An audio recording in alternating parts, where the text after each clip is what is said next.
के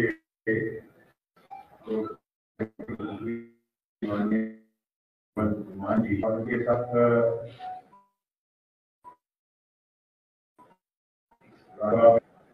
आम आदमी पार्टी के नेता माननीय संजय सिंह जी, साथ में आए हुए उनके पार्टी के राज्यसभा सांसद और युवा नेता माननीय राघव चड्ढा जी और दिल्ली की मंत्री महोदया माननीय आतिशी जी,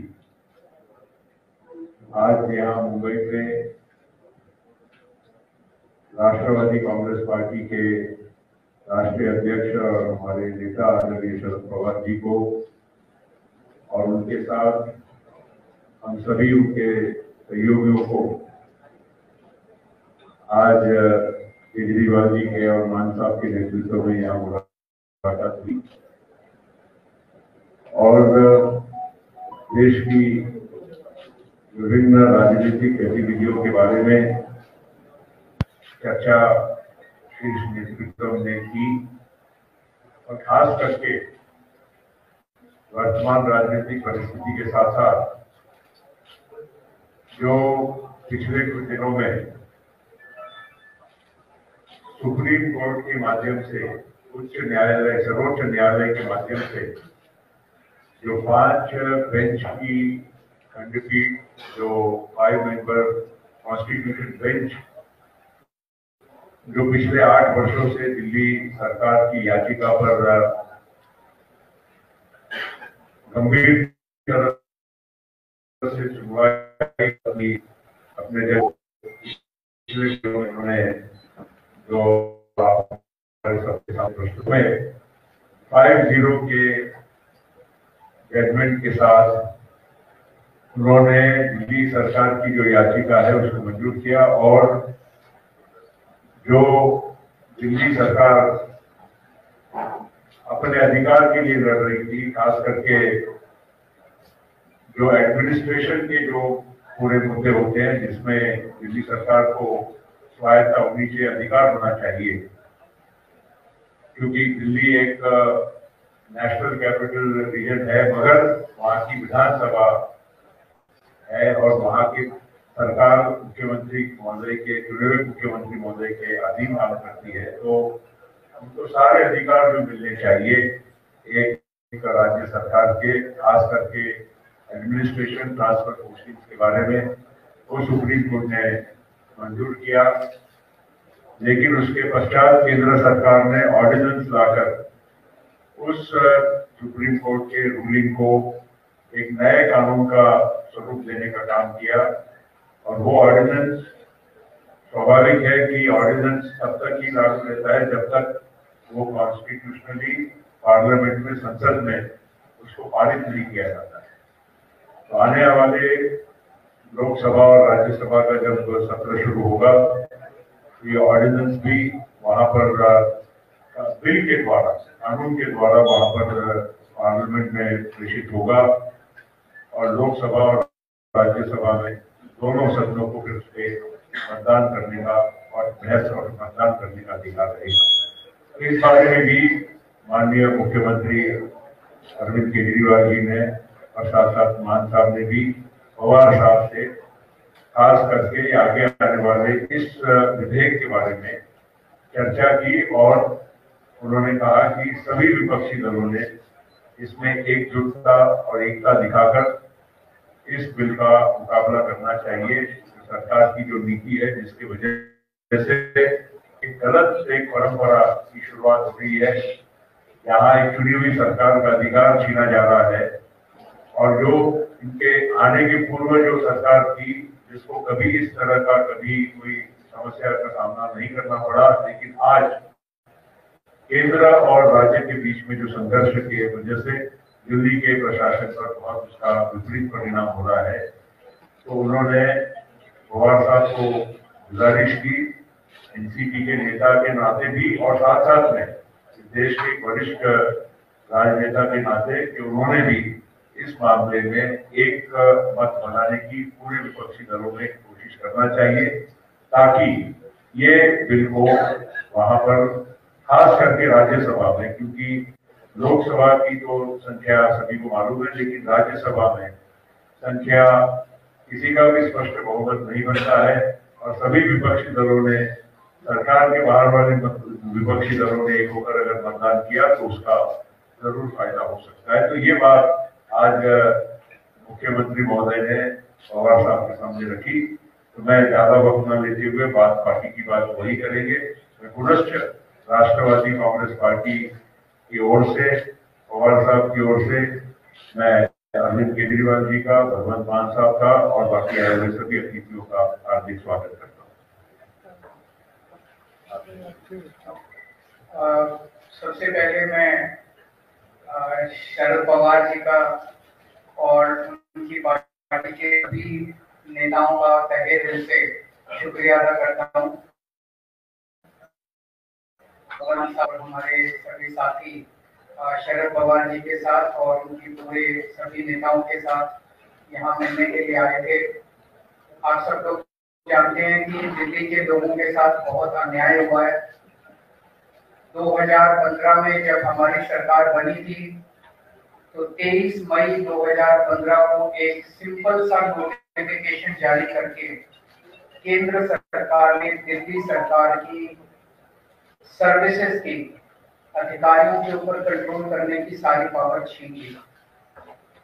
2015 से लेके 23 मई 2015, अब मई 2023 हो गया। 8 साल से हम लोग कोर्ट कचहरी के चक्कर दिल्ली के लोग काट रहे थे।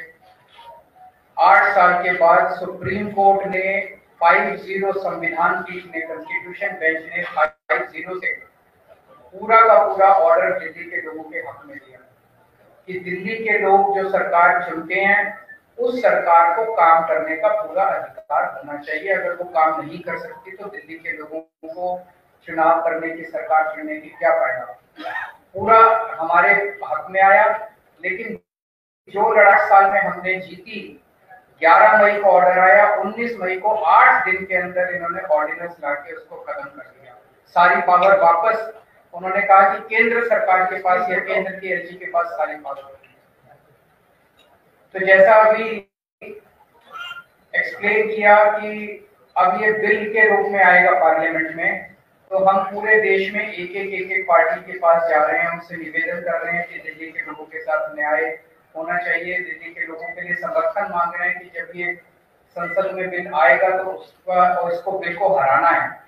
तो मैं एनसीपी का, पूरी पार्टी का, शरद पवार साहब का खास तौर से तहे दिल से शुक्रिया अदा करता हूँ कि उन्होंने पूरा समर्थन देने की हमें आश्वासन दिया है कि जब ये बिल राज्यसभा में आएगा तो राज्यसभा में इस बिल को पास नहीं होने देंगे। जैसा भी डॉक्टर पटेल साहब ने बताया कि राज्यसभा के अंदर किसी भी पार्टी का स्पष्ट बहुमत नहीं है, तो अगर नॉन बीजेपी सारी पार्टियां इकट्ठी होती हैं तो ये बिल गिर सकता है।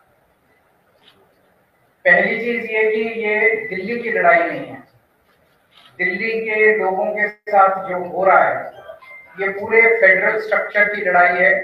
जिस तरह से पूरे देश के अंदर किसी भी राज्य में अगर वहां के लोग नॉन बीजेपी पार्टी को वोट देके उसकी सरकार बनाते हैं तो भारतीय जनता पार्टी की केंद्र सरकार उनके साथ 3 बर्ताव करती है।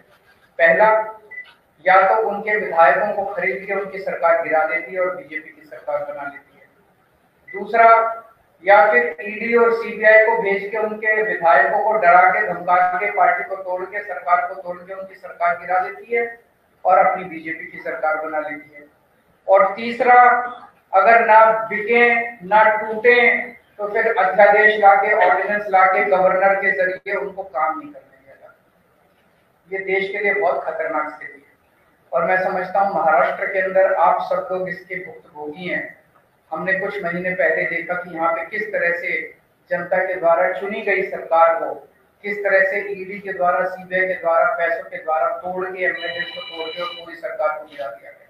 ये देश के लिए अच्छी परिस्थिति नहीं है कि अगर केंद्र सरकार, अगर उन्होंने मैसेज दिया है कि अगर कोई बीजेपी को वोट नहीं देगा, बीजेपी की सरकार नहीं बनाएगा तो हम सरकार चलने नहीं देंगे या सरकार तोड़ देंगे।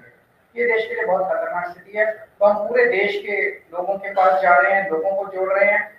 लोग पूछ रहे हैं ये विपक्ष की एकता है क्या? ये पक्ष और विपक्ष की बात नहीं है, ये देश की बात है, देशभक्तों की बात है। देश, जितने इस देश के अंदर देश को चाहने वाले लोग हैं, जितने इस देश के अंदर देश को चाहने वाली पार्टियां हैं, उन सबको इकट्ठा कर रहे हैं हम लोग। तो जितने देश को चाहने, कोई देश को चाहने वाला व्यक्ति ये नहीं बोल सकता कि भाई इस तरह से चुनी हुई सरकार को तोड़ के, खरीद के, अध्यादेश जारी करके काम ना करने दिया जाए। तो मैं फिर से तहे दिल से शुक्रिया अदा करना चाहता हूँ शरद पवार आपका कि आपने हमें, और शरद पवार साहब देश के, आज मैं समझता हूँ कि is one of the tallest leaders which the country has. So हम शरद जी से हमने निवेदन किया कि आपका तो सहयोग मिलेगा ही, लेकिन आप सारी पार्टियों से बात करके उनको सबको भी इस बिल के खिलाफ इकट्ठा करेंगे। और मैं समझता हूं कि अगर ये राज्यसभा में बिल गिर जाता है, बीजेपी पास नहीं करवा पाती है, तो ये आप इसको 2024 का सेमीफाइनल मानिएगा। फिर मैसेज ये होगा कि 2024 में मोदी जी की सरकार नहीं आ रही है। बहुत बहुत धन्यवाद, बहुत बहुत शुक्रिया पटेल साहब, हमारी पार्टी के प्रेसिडेंट अरविंद केजरीवाल साहब और एनसीपी के नेता और देश के बड़े नेताओं में जिनका शुमार हुआ है माननीय शरद पवार जी, इन पार्टी के राज्यसभा के साथी से मीडिया वाले साथी। मैंने कुछ ज्यादा नहीं बोलना, बहुत सीनियर लोग बैठे हैं, उन्होंने बोल दिया है। मैं सिर्फ इतने कहूँगा कि लोकतंत्र को बचाने की लड़ाई है। कहने को तो हम biggest democracy of the world कहते हैं, लेकिन अगर अंदर एक झाग अंदर देखा जाए तो डेमोक्रेसी डे बाय डे ये हत्या कर रहे हैं डेमोक्रेसी की। चाहे वो मीडिया के जरिए करवा रहे हो, चाहे वो किसी को एमएलए को तोड़ के खरीद के करवा रहे हो, चाहे किसी को गिरफ्तार करके इनकी सीबीआई की पैसे करवा रहे हैं। जो गवर्नर है देश में वो स्टार कैंपेनर बन चुके हैं बीजेपी के, और जो राजभवन है वो इनके हेड ऑफिस बन चुके हैं बीजेपी के। गवर्नरों से हर रोज हिसाब मांगा जाता है कि कितनी बार काम किया आपने चुने हुए मुख्यमंत्री को। अगर कोई गवर्नर कहता है कि मैं साल में नहीं कर पाया, तो उसकी गवर्नरी भी खतरे में हो जाती है कि आपको किस चीज के लिए लगाया था। तो ऐसा चलता है। दिल्ली में तो चलो उन्होंने सरकार घोषित कर रखा है, काम करना है। पंजाब में सिर्फ कुछ स्टेट हमें अपना बजट सेशन बुलाने के लिए सुप्रीम कोर्ट तक जाना पड़ा। गवर्नर जो है वो कह रहे मैं बजट सेशन नहीं होने दूंगा। सो देश में इलेक्ट करेंगे या सेलेक्टर आता है, सवाल ये तो फिर 140 करोड़ जनता जो है वोटिंग के लिए लाइन में क्यों लगती है, क्यों करोड़ों अरबों रुपया खर्चा जाता है अगर सिर्फ 30-35 गवर्नर और एक प्रधानमंत्री की देश चलाना है। तो ये बहुत ही खतरनाक है फेडरल स्ट्रक्चर के लिए। हर रोज किसी न किसी तरीके से राज्यों के अधिकार छीने जा रहे हैं, चाहे वो शिक्षा के मामले में हो, चाहे वो हमारे पानी जो पंजाब है, पानी सतलुज हमारे पास ब्यास पानियों के जरिए हैं, चाहे वो चाहे वो ऑर्डर, हर बात में हस्तक्षेप करते हैं। इसलिए ये बहुत अच्छा एक मैं तो कहूँगा कि भगवान ने मौका दिया है कि देश प्रेमियों को इकट्ठा होने का। और शरद पवार जी के लिए ये कोई मेरे ख्याल में बड़ी बात है, क्योंकि इन्होंने देश पर इतने संकट देखे और उन संकट में से जब निकलना था तो ये उस कमेटी के या उस सलाहकार जो कमेटी बनती थी उसके मेंबर रहे हैं। बहुत बार देश पर इन्होंने संकट देखा और संकट को इन्होंने टाला भी और संकट से बाहर भी निकाला देश को। तो ये भी एक डेमोक्रेटिक संकट आ गया है देश पर। इसलिए शरद पवार के यहाँ पर आए हैं कि आप एक बार फिर अपने अनुभव का इस्तेमाल करके और इस देश को बचाइए, इस देश की डेमोक्रेसी को बचाइए, ताकि हम आने वाली पीढ़ियों को ये जवाब दे सकें कि जब डेमोक्रेसी को खत्म किया जा रहा तुम क्या कर रहे थे। कम से कम हम ये कह सकते कि हम ट्राई कर रहे थे, हम कोशिश कर रहे थे और हम किसी भी माध्यम से इसको रोकना चाह रहे थे। बहुत बहुत धन्यवाद।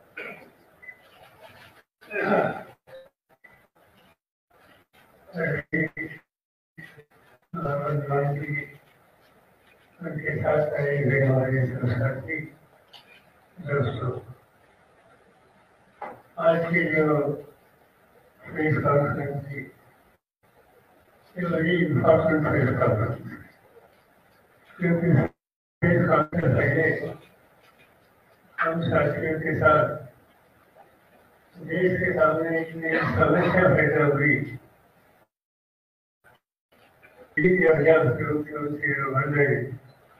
अच्छी तरह से ईश्वर दिल्ली का है ऐसे हम मानते थे। हम मानते हैं कि ये पार्लियामेंट्री डेमोक्रेसी बचानी है या नहीं, क्योंकि जो आघात हो रहा है दिल्ली में तो पार्लियामेंट्री डेमोक्रेसी सिस्टम पर आघात हो रहा है।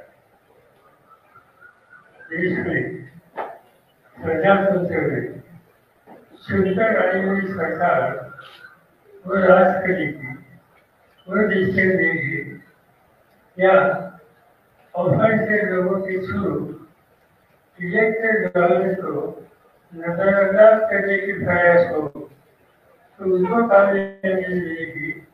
ये समस्या आज सबके सामने है।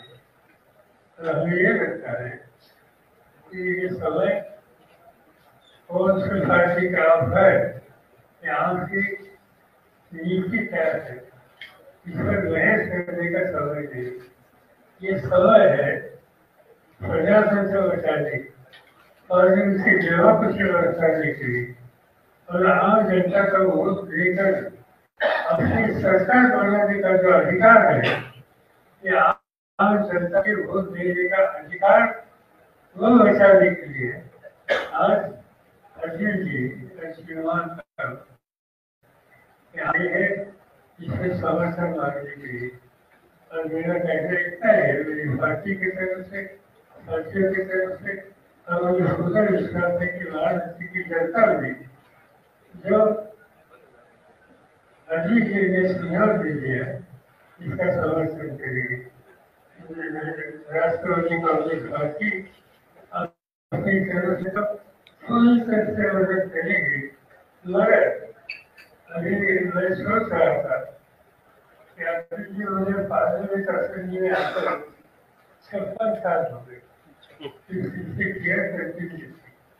और इससे 64 साल का एक फायदा होता है कि देश के कौन से भी राज्य में जाए वहाँ कोई नेता हो,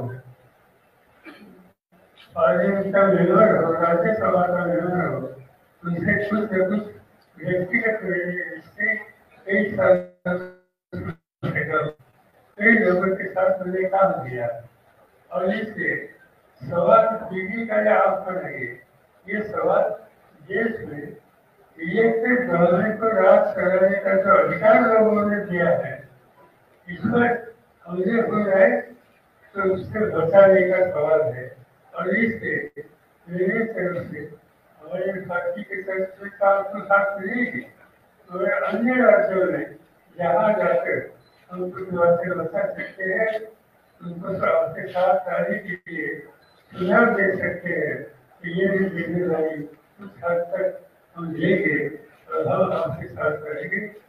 आप यहाँ आए, मैं सभी साथियों के साथ उनको धन्यवाद देता हूँ। आप लोगों को कुछ सोचना हो तो आप सोच सकते हैं। बड़ा सवाल ये है कि कांग्रेस पार्टी ने अब तक मन इस मुद्दे पर नहीं बनाया है, आपका क्या आप भी कांग्रेस पार्टी पे इस मुद्दे पर बात करेंगे, क्योंकि उनकी स्थिति साफ नहीं है। यहाँ तक इससे बनाया इससे कोई गया नहीं, तो मेरी सोच ऐसी है कि नॉन बीजेपी जितने पॉलिटिकल पार्टी है, इन पॉलिटिकल पार्टी जो नॉन बीजेपी है उनके साथ बात करें, उनको कन्विंस करने के लिए सुझाव देंगे और इनका सहयोग अरविंद जी को मिलेगा। इस पर ध्यान देना हमारा फर्ज है, चाहे कांग्रेस हो चाहे बीजेपी जनता हो। अरविंद जी, एक बात यह है कि आप दिल्ली में कांग्रेस के खिलाफ लड़े हैं और कांग्रेस के प्रति आपका रुझान नहीं दिख रहा है कि जिस तरीके की आप महाराष्ट्र में आए, शिवसेना से मिले, एनसीपी से मिले, क्या कांग्रेस को आप मनाने या साथ में लेने का कोई विचार नहीं? मैं यहाँ से जाने के बाद कल सुबह कांग्रेस अध्यक्ष खड़गे जी से और कांग्रेस के जो नेता है राहुल गांधी जी से इस मुद्दे पे और ओवरऑल देश के फेडरल स्ट्रक्चर पे जो अटैक हो रहा है उस पे चर्चा करने के लिए कल सुबह उनसे फॉर्मली टाइम मांगूंगा। एक सवाल यह है कि आप लोग लगातार कह रहे हैं कि बीजेपी लोकतंत्र की हत्या कर रही है, लेकिन जिस तरीके से सेंट्रल स्टाफ में अपोजिशन खिलाफ जा रहा है और अब बीजेपी के बड़े नेता और अलग अलग जगहों के सारे मुख्यमंत्री कह रहे हैं कि लोकतंत्र के मंदिर में उसके इनॉग्रेशन में न जाना यानी अपोजिशन संविधान को नहीं मानता है। इसमें ये बात ऐसी है, जाना नहीं है कि देश में पार्लियामेंट की मीटिंग है, हम लोग उसकी मीटिंग में पार्लियामेंट में जाते हैं, दुनिया के लोग जब टीवी विजिट करते हैं तो जैसे राष्ट्रपति भवन देखते हैं, जैसे खुदा के पार्लियामेंट की मीटिंग में देखते हैं और वहाँ किसी ने कुछ अप्रूव नहीं किया की बात तो हम लोगों को किसी को मालूम नहीं थी कि इसकी आवश्यकता क्या थी, इस पर भी बहस हो सकता तो ये ईश्वर हम ध्यान नहीं करते। जब मौका मिलेगा तो वहाँ जरूर बात करेंगे। सर एक सवाल ये है कि जहाँ एक लोग साथ आ रहे हैं वहीं कांग्रेस के जो नेता है मेडिकल टेक्नोलॉजी वो ट्वीट करते और कहते हैं कि 24% जो है ये इसकी सर्वे में सामने आता है कि प्रधानमंत्री के तौर पर राहुल गांधी जी को प्रोजेक्ट किया जाना चाहिए, कांग्रेस से भी समर्थन मांगते हैं। ऐसे लोगों का प्रोजेक्ट करना तो आप किस तरह देखते हैं, दोनों खिलाफ है। अभी से किसी को प्रोजेक्ट करना या नहीं करना इसमें बात नहीं होती है। हम इतना ही सोचते हैं कि भाई इस प्रोसेस हम ज्यादा अपडेट शुरू करना चाहिए। नॉन बीजेपी पार्टी मिलकर इस देश के सामने एक सेवन और प्रोग्रेसिव गवर्नमेंट देने के लिए आज आवश्यकता है। इसमें तो प्रोजेक्ट कर सकते हैं तो करने की आवश्यकता है, मगर इस पर न हमने अजीम जी से बात की न कांग्रेस से बात की। जब समय आएगा तो जरूर बात करेंगे कि अगर हम सबके मन में नेशनल इंटरेस्ट ये सबसे ज्यादा प्रायोरिटी